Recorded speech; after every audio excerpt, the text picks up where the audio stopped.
versus South Africa was nothing less than a disaster, where India lost by 76 runs. Hello and welcome to NewsX. I'm Kashish Dhawan, and with me today is Aditya. Hi Aditya. It's a big reality check. Hi Kashish. It's a big reality check for India. They were the outright favorites to win this match. Everyone presumed like India would probably crush South Africa, register an easy win, but South Africa gave a massive reality check to India, and it's a big wake-up call. Before we move on to the next game against Zimbabwe, it's a big wake-up call for Suryakumar Yadav, Gautam Gambhir, and all the team management to what to do next. Definitely, this wasn't the team India we were looking for before the World Cup. The exact same team India which defeated South Africa in T20Is, which dominated against South Africa in T20Is, and it was like South Africa was all over the place. They were ready to take the wickets. Let's talk about the biggest wicket holders for South Africa. Marco Jansen. Marco Jansen ended up being the chief wicket taker, the wrecker in chief for South Africa.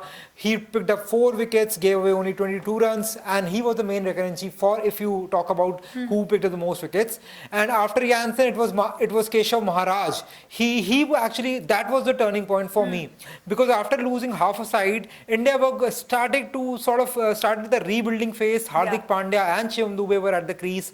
There were slim chances, not obviously India were not favourites there, but there were slim chances with Hardik and Shivam at the crease. They were known for their big hits, but Keshav Maharaj in that particular over picked up 3 wickets, 3 crucial wickets. First Hardik Pandya, then Rinku Singh for a duck, and then Arshdeep Singh. It actually broke the back of India's batting. Definitely. Aditya, I do remember you telling me about Keshav Maharaj and his belief in Lord Ram, and he being a Hanuman Bhakt. Do you think God played in his favour today? Definitely, if you ask me, certainly for today, it actually worked in his favour.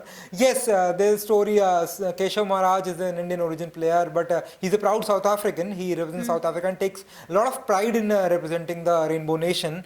And despite being all that, he kept his belief very strong in Ram, in Siya Ram, and in Hanumanji. And you can check his social profiles as well, where he actually flaunts his belief and faith very strongly. Now, let me tell you about what the Indian top order looked like. It was nothing less than a disaster. Ishan Kishan going for a duck. 4 balls he faced and he went off for a duck. Then there was Tilak Verma. He went off for a duck. He went off for just 1 run.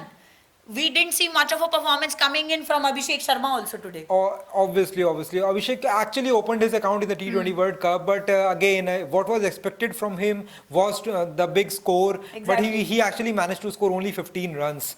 And again, as I mentioned, South African pacers, South African bowlers, if you ask me, they were bang on. They came out with a game plan.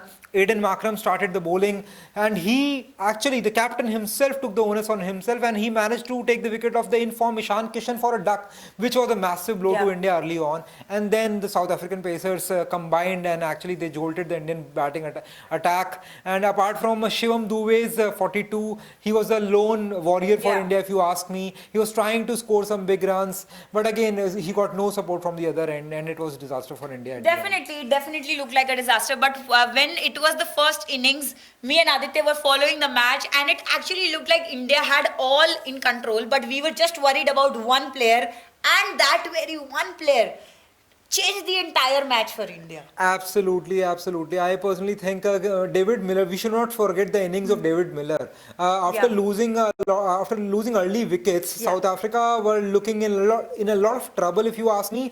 But David Miller, with all the experience, with all the experience under his belt, he actually took the attack onto India, and he played a crucial 63-run knock, which actually proved to be decisive at the end, if you ask me. Definitely, it was like a very decisive knock for South Africa, and this definitely is a wake-up call for India that please do not take these teams lightly. You are in the Super 8s, you have to perform, you have to be in the top of the order, and your team has to perform from top order, middle order to the lower order.